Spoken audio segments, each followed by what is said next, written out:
We need a good laugh every now and then, don't we? That was cute.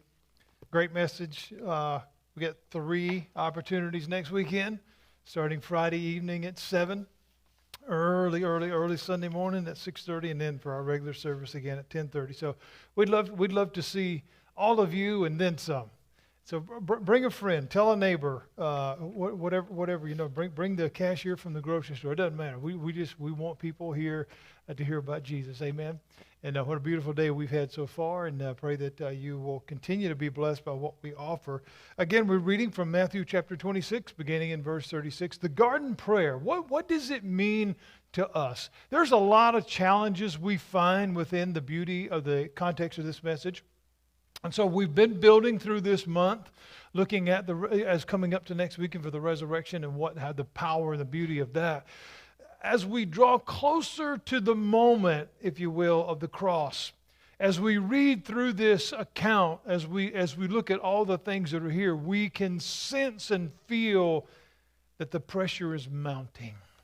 The heaviness of the reality is very, very evident in the words of Jesus. We find him here in the garden.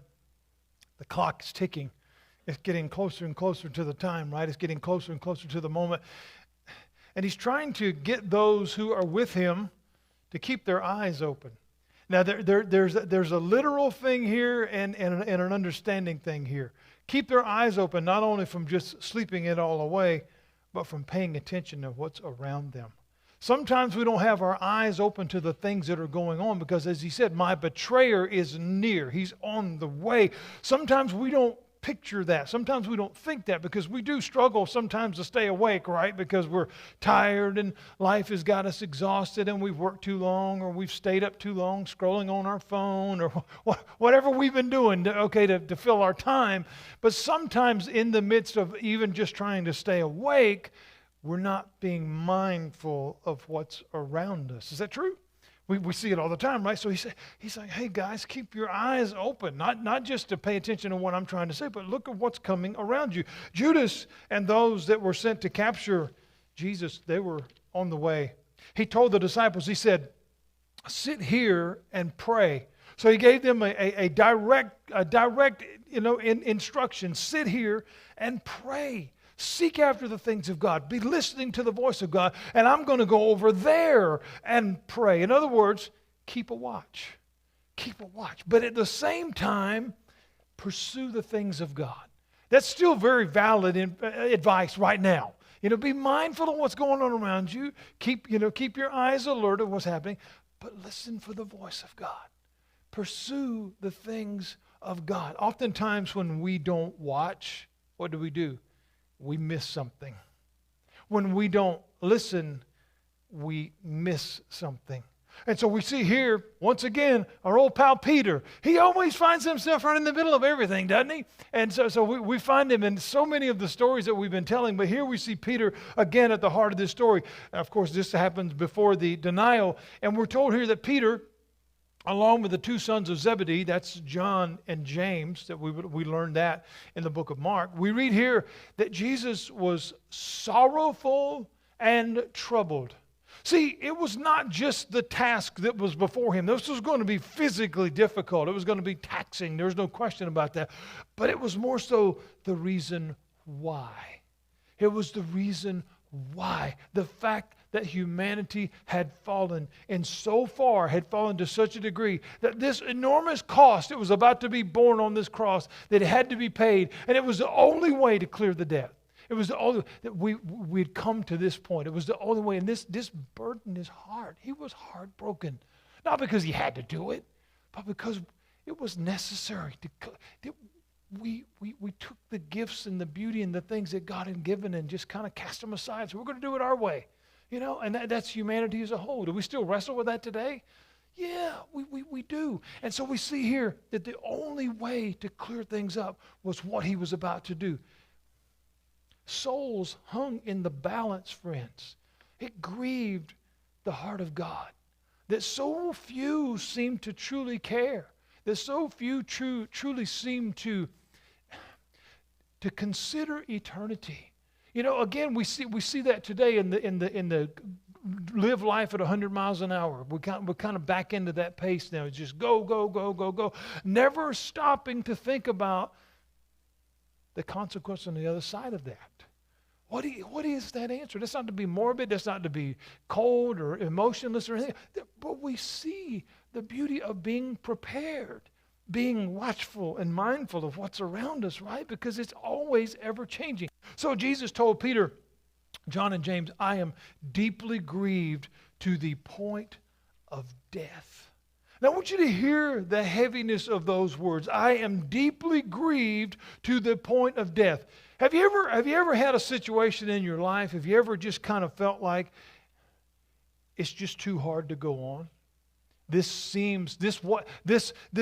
insurmountable odd that is in front of me just seems to be impossible.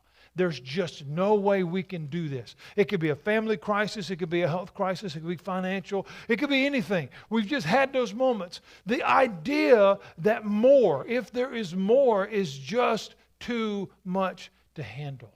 See, emotions, and I believe this with all my heart, emotions are one of, if not the heaviest weight we will ever carry.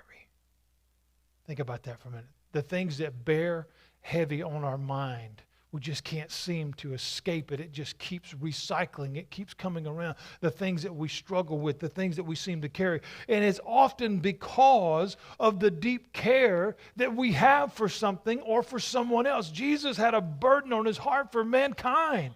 He cared to the point that he was willing to give his life. It doesn't get much more important than that, right? We see the power of this moment. And so we are willing oftentimes to go the extra mile for our children, for our family, for those that we love, even though sometimes it's really hard. It's really, really hard sometimes, but we find a way to look past that.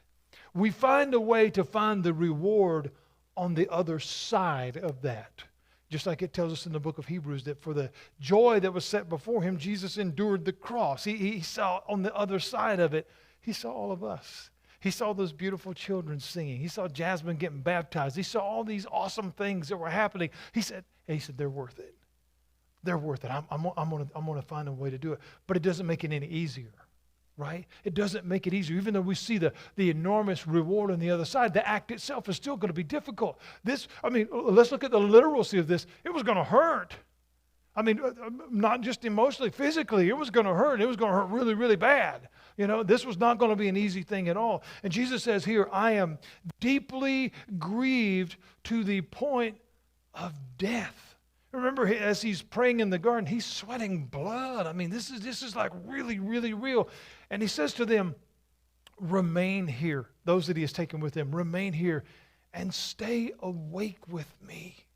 Think about what he's saying. Don't we seek comfort in times of need? And that comfort that we often seek is those that we care about. We want them to be near. We want to be able to hold their hand or hug their neck or put our arms around. We want that. We want that closeness. We desire that. We need to have that. And we read here that he went a little further. He said, you stay here and pray. Stay here with me. Stay awake and pray. And I'm going to go over here and pray. And it says going a little further. So Jesus moves beyond where they were. And he fell down on his face and began to pray. We read this powerful prayer, these words, and we see the first challenge that we look at today. My Father, if it is possible. So we're opening the door to consideration here. If it is possible, let this cup pass from me. What was speaking here? Flesh. The human side of this. If there's another way. Don't we do that sometime? If we see a difficult thing, we try to find an alternative, right? We don't want to do that because that's going to be hard, or that's going to be, maybe some of us that are older. I don't know that they have these anymore, but some of us that are older, we got a book assignment in school. What do we look for? The Cliff Notes, right? We don't want to read the whole book. War and Peace was, 8,000 chapters or whatever. We don't want to read that. And so we're always looking for the alternative. And so Jesus says here, if it is possible, if it can be, let this cup pass. Yet, so there's the word, there's the transition. Yet, though, not as I will, but as you will. In other words, your will be done. Why is that hard? Because it's unnatural. It's unnatural. We don't do that, right? We don't just give over our will. We don't just give over our way. I want it my way, right? I mean, there's songs that's been written that say that, and all the different concepts of that phrase, my way, and I want it my way, and on. So by nature, we want it our way. That's kind of how we're wired. We want that. We desire that. We want that more than anything. Oftentimes, if you'll pay attention to children, especially us as parents that have had little ones, or if you've been around little ones, the baby, as they're learning words and, mom and dada and all this other stuff, what's one of the favorites that they can learn first? Mine. They pick, especially if they have siblings, right, or they're around other children, they pick up on that really, really quick, almost before anything else. So we read this, and we clearly see here, there's a surrender. There's a surrender. How difficult is that? It's really hard, right? We see a surrender here. He says, not as I will, not my will, but as you will. Instead, rather, your will be done. In other words, I'm trusting you to know best, and I'm trusting you to see me through this. What I'm going to face is going to be awful, and I can't do it alone. So it can't be me. It's got to be you. That's still advice we can use right now, because we face this life sometimes, and it's difficult. Sometimes it's a real challenge. And here Jesus is giving us the example. As Peter would later write, he's our greatest example. He's saying here, it can't be me. It's got to be you. I got to get me out of the way in order to let you shine through. The enormity of the task that was before him, the intensity of the action that was before him, because we got to remember, this was brutal. This was vile in every kind of way. And then we couple that with the brokenness of his heart. When he realized, when he could see forward and realize that the hearts of others would never change unless this event took place. It had to happen. It had to happen. He said, we got to go forward. We got to do this. But I can't do it. Only God can do it. I got to get me out of the way. That's the flesh talking. That's the human side of Jesus talking. So beyond this event taking place, it was never going to happen. Surrender. When we look at the word itself, surrender, it means to give up. It means to yield your possession or power. Now, when we think about that word, of course, we immediately think of giving something up, or maybe we think of like war. The enemy gives up. Or when I was on the road, I remember, a criminal, they might be held up in a place and they finally give up when they're surrendered. We think about that. Jesus said here, I am deeply grieved. My soul is exceedingly sorrowful, even to the point of death. When we begin to look at the power and the enormity of those words, what is the demand on the soul? What he says, I am grieved down into my soul. What is going on here? Well, first we see this is commitment that was not just surface level. This wasn't, oh yeah, I'll get to it. No. This was serious, right? This was commitment to a level that was not, maybe so, well, I'll try, I'll think. No. This was all in. This was all in every capacity, in every way. He said, my soul is sorrowful, even to the point of death. That's real. That's all the way in. That's not a minor commitment. That is all the way. And this example was for everyone to see. That's for all of us to grasp and understand. Because unlike the leaders of the time, the religious leaders and on so, they talked a good game. They knew all the right words, but their actions would lack greatly. So you have to remember the call from Jesus.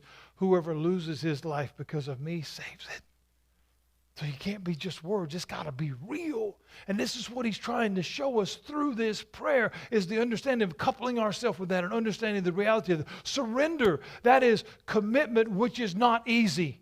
I am committed to this cause all the way, even to the point of death. This is unbelievable. And so the deep internal, the deep and inner nature of who we are and what we believe, it makes everything work. It's what makes everything drive. The surrender of that.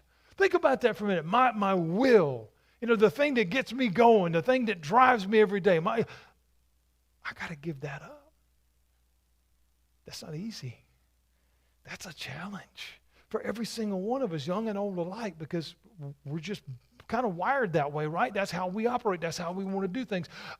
Jesus says, your will be done. This requires, absolutely requires a deeper faith, a deeper trust, a closer walk with God than we could have ever imagined. A love at a level and a trust at a level that takes time to get there. It doesn't happen overnight, but it also takes willingness. Okay? In other words, I not only desire it, I'm willing to go after it.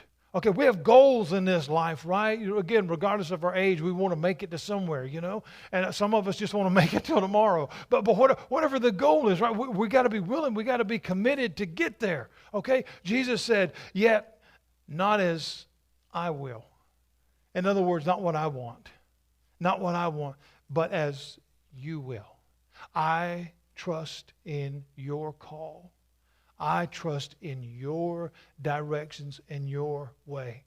When we think about that, when we think about the surrender of that, the demand on the soul, ultimately now moving into the demand of the will, what do we think about this as it drives forward this statement, not my will, but your will? Who do we trust that much? Nobody, not on this earth, right? Because we want to think, okay, well, yeah, you think you know better, but I don't know. Because now we're getting ready to step off into the deep end of the pool. We're not in the kiddie end now, just at the ankle level. We're in the serious stuff here.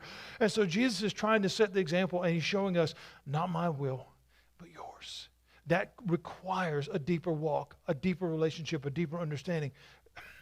We've carried this will, our willingness, this desire with us. We've carried this our whole life. It's how we've operated. It's everything.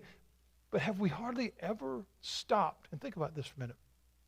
Especially as we get older. Have we ever stopped to think about the fact and recognize how often our will gets in the way? How often our will hinders the progress for ourselves or what we might do for others? Because sometimes we have the phrase, I don't want to. Okay? And that's real. That's not a condemnation. That's real. We all wrestle with that. We all struggle with that. And so we're seeing here Jesus is trying to teach us a lesson. There's something here bigger than me. There's something here beyond me. Because if it's all about me and my will, then I'm not going. But if it's bigger than me and beyond me, I have to. Because the answer relies on me. If I don't go, if I don't do it, it don't happen. That's a big responsibility, right? It's carrying the weight and the responsibility of everything, and in this case, on humanity as a whole. I mean, when we begin to look at the enormity of this, it is unbelievable. Even those words, our will. Think about that. When we just say that phrase, our will, mine, it has a possessive sound, right? Ours, mine, I, me. And those are appropriate answers when it comes to a direct question. Who did it? I did, on so. But when it pertains to our will, can we see others beyond it? That's kind of hard to do sometimes, right? Because I don't want to. But think about it this way. The salvation of humanity rested on the will of Jesus to surrender it and accept the will of the Father. Man, that's big, right? Let me say that again. The salvation of humanity rested on the will of Jesus to surrender it and accept the will of the Father. When we look at it that way, that changes the perspective of what this means. It changes everything. It changes the enormity of this, not only just great Bible study and great Bible story, but it changes my life. It changes everything because it gives me tomorrow. We sing during this time of the year all the great songs, and because He lives, I can face tomorrow, and all these different things. Well, that's true, and we understand that now. That's how we get here. He is and remains the greatest example of humility. Absolutely forever and for all times. We've all had, every single one of us have had one of those, nope, not going to do it moments. We've all had one of those, right? You might have had one this morning. I don't know. We've all had one of those moments, and more than likely you'll have another one before life is over with. We've all had those, and it just depends on the circumstance as to how that affects us or how it affects others. But what about our salvation?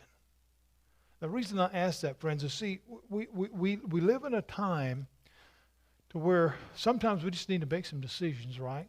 Because we look around us, and again, he's telling the disciples, he's saying, stay awake, pay attention, listen to what's going on around you. Because we've got everything today pulling us where? In about 1,000 different directions. Everything's vying for our attention. Everything's vying for our money. Everything's vying for our love. Everything's vying for our commitment. It's just, everything. Because now, you can't, used to be you could kind of scroll around and look at different stuff on the internet or whatever. Now all of them you got to sign in, or they want your name or your blood type or your mom's name. Everything's now a commitment to something, right? There's no free ride anymore, and it's free today, but if you don't renew in 7 days, it's $49 a month. There's always a catch, right? And so we look at this and we say, what about our salvation? Because that is a part of our will that I've got to give up. I've got to give up my stubbornness to say, nope, I got it all figured out, to say, God knows better. That's a big deal, right? I was talking to a friend of mine that lives out west in a very, very, very liberal, extreme mindset kind of a town. And he said witnessing there had become so difficult. But he said, while at the same time, it was very cut and dry. It was very, very black and white. He said you had those that were open to listen and those that were strongly opposed, even to the point of violence. So there was a clear side on where you stood on things. Jesus said, I am deeply grieved. Deeply grieved. He was sad that some would still say no. Some today will still say no. But he was also not only saddened by the fact that they would say no, but he knew that in the will of the Father, not only would this take place, and that it would be ultimately that regardless, even if one says no, it would never be because the answer wasn't provided. There would be no more excuses at this point. You either accept or you don't. There's no gray area in between. And he's saying here, it grieves my heart. It grieves my soul even to the point of death. Surrender of our will. It kind of sounds like giving up, right? But what it is it's making an exchange for something so much greater. It's making an exchange for something that's going to make our life better, because we then care about the lives of others, right? It's not just about me anymore. I'm no longer selfish, me, my, and I. I care about you. I care about everything, because it changes the perspective of how we begin to look at things. That exchange for something so much better, coming to a place to where we find peace with God and we come into the possession of peace of God. And those are two vital things in our walk as we go forward with the Lord. Because then it allows us to see beyond ourselves. It allows us to have a greater concern and a passion for others. This is what Jesus is teaching in this garden prayer. So we find him. He's coming out of the prayer. Those that he had asked to be watchful, those that he had asked to pray, he finds them sleeping. So he said to them, you couldn't stay awake for an hour? He didn't say it in a condescending way. He's asking them. Does it not matter? Have you not gathered the importance of this situation? Can't you see what's going on? Can't you look around you? Can't you feel the tension in the air? Can't you hear the soldiers' footsteps on the way? Don't you hear the enemy surrounding us? Don't you understand? Hey, let's work together. Let's lift each other up. That's what he's asking for us today. Let's look around. Let's see what's going on. Let's lift each other up. Let's lift up our church. Let's lift up our community. Lift up our families. Let's see what's going on so that we can be there for each other in these times of need, because this is real. Be alert. Paul would write later about being alert, being mindful, being vigilant and sober and all those different things. Jesus here is saying the same thing. Stay awake. Not just awake, but alert. Be alert, because there is a battle going on for our very soul. There's a battle going on for our minds and our family and all those that we care about. Jesus said, be alert, stay awake, and pray. What was he saying here? Seek God's will, not yours.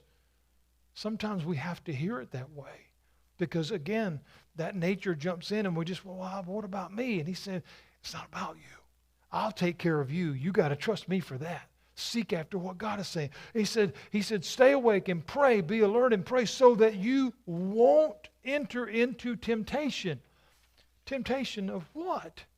Giving up, walking away, running away because it's too hard. It's too much of a challenge. That's a temptation, right? As we're facing something that's very difficult, what's the first inclination? The heck with that, I'm going to go the other way. I don't want to do that. Right? He's saying stay awake, stay alert, so that you can understand, so that you can see this example. You can see what it is I'm trying to teach you. You see, the Spirit, he says, is willing. Yeah, I can do that. I can do that. I've got it. Well, we saw that last week with Peter, right? Oh, I never do that. What did he do? Instantly, just like that, the second that it came, oh, hey, you're one of them, right? No, not me. He said, the Spirit is willing. You got all the knowledge. The flesh is weak. How true is that? It's still true right now, right? We face that all the time. It could be a minor temptation, It could be walking past the pastry bar. You're like, I shouldn't, but we wrestle with all that stuff all the time, right? But he's saying here, be mindful. The Spirit is willing, yet the flesh is weak. What is he saying through that? We need him to fight through. We need him to fight through. So we see there's a second time coming. He went away and he prayed. He said, well, if this is the only way, if this cup has to be drunk, if this has to be done, then your will be done. I'm in. I trust you with all things, and together we can see this through. This is the relational side of things. This is understanding what it is, the power and the strength that God gives us in those moments of weakness, right? Because we all have them. And he's saying here, we can do this, but let's do it together. The surrender of the soul, the surrender of the will. We find that once again, the disciples, as he comes back out, they're still asleep. This time he lifts them alone. This time he didn't talk to them. It says for the third time he goes away and prays, and he sought the Father's will. And he returns to them, and they're still sleeping. See, the hard truth in life is this: others can and will fail us. That's reality. That's not a condescending statement or condemning statement. That's just real. Others will fail us if we place our faith and trust in them. They will. Sometimes they don't mean to. Sometimes they don't care. It just depends on what the industry is. But we see here the disciples are still sleeping. The need to exclusively place our faith in Christ cannot be overstated. That is why we have to turn and understand this relationship, friends. Even if others are sleeping, think about this. Even if others are sleeping, Jesus will never fail us. And that's what he's trying to get us to understand here. I am awake. I am alert. I will take care of you. Even if you can't depend on anybody else, I'm here. That's a beautiful statement when we understand what it really, really means. And so, what did he do? He kept praying. He kept seeking the Father's will, and he kept that Father's will before him. He kept the salvation. This is what's so awesome. He kept the salvation of others before him, and he never quit, even if others did. That's the power that we find in this prayer in the garden, as he kept everything that was driving him in front of him. It is that finish line. It is that proverbial finish line that is in front of us, right? If you're a runner, if you're a competitive runner, there's a finish line. Where's it at? In front of you every time. This is what he's saying here. I'm keeping you in front of me. I'm keeping the will of God in front of me. I'm keeping all these things in front of me because that's what keeps me going. That's the drive that I've got to keep me toward the finish line. Even if others quit, Jesus didn't. See, our faithfulness to the one who gave his life, it should be unmatched by anything else in our life, because that's the one that will never fail us. That's the one that will never leave our side. But we read that they slept. And not only did time pass, but the time to prepare passed. Because he said, see, they're here now. I asked you. I told you they were on the way, but you didn't listen. You decided it was time to take a nap. Yeah, it's been a long day. You're tired. I get it. But this is really, really, really important. And so he said to them, see, the time is near. The Son of Man is betrayed. He's saying it's happening right now. It's not a foregone thing. It's not a on the way. No, it's happening right now. They're on the way and they're getting ready to grab me, and you weren't ready. You think about how powerful that moment was? Sometimes we're not ready, but if we're honest, we were told it was coming. But we didn't pay any attention. We wanted to take a nap. We wanted to do something else. That's the illustration that we see here. He said, it's time the Son of Man is betrayed into the hand of sinners. What did he mean by that? Those outside of the will of God, those not seeking the will of God, but rather only desiring that their will be done. He's got to go. We don't want him here. And we think about how that story began to unfold. He's in our way. What was that? That was their will, right? That's what they wanted more than anything. That's what they were seeking after, not God's will. Had they sought after God's will, they'd have known who he was. But they weren't doing that. It was all about me. It was all about, I want it my way. This has got to stop. Even at the raising of Lazarus, they said, hey, this guy, we can't have this. He's got to go. I mean, it was all about their will. And so Jesus is telling them, okay, the time is now. The Son of Man is betrayed here into the hand of sinners. See, rest for our bodies. Obviously, we all need that. I am a very, very strong advocate of the Sunday afternoon nap. It is biblical. Jesus napped in the boat, therefore it is right. but seriously, I mean, it's a good thing. We all desire that. But, again, as Paul would warn in the last days, he said, be sober, be watchful, be vigilant. In other words, wake up. Look around you. The betrayer, the great deceiver, is at hand. He's not just on the way. He's here. And if you are not mindful, if you are not prepared, you are asking for trouble. That is such a true statement right now. We really, really, really need to be watchful and vigilant and sober and everything else looking, because he's not just on the way. He's here. He's here right now. Jesus said to them, get up. Let's go. See, and that word there is kind of a pause moment with a comma. See, he's literally, visibly coming into view. My betrayer is here. My betrayer is near. And of course, he's speaking of Judas. He says to them, get up and let's go. He didn't say, get up and let's run away. He didn't say, get up and let's hide. But he said, let's face this together. That's what he's saying to all of us today. Let's face this together. So do we resist or do we surrender? That's kind of where we are. But are we able to stay awake? Or are we unable to stay awake? Are we mindful that the enemy is on the prowl? He's not just on the way, friends. He is among us. As our teaching on Wednesday night, which I encourage all of you to come if you can.